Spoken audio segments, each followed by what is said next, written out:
حرب الطرق. حادثة سير مروعة بين مراكش والدار البيضاء تؤدي إلى وفاة شخص وإصابة أكثر من 25 شخص.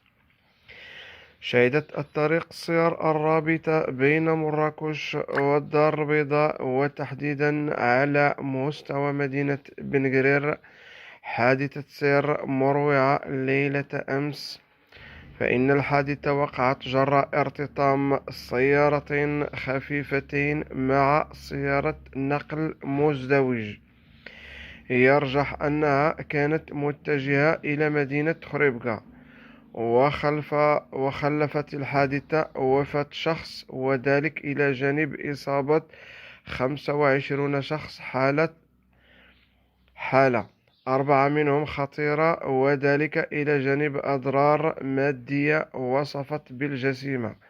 وتحدث المصادر على أن عناصر الدرك تدخلت بالسرعة المطلوبة لمعاينة الوضع ومباشرة التحقيق بناء على تعليمات النيابة العامة، كما جرى نقل المصابين من قبل عناصر الوقاية المدنية إلى مستشفى الرازي التابع للمستشفى الجامعي محمد السادس بمراكش.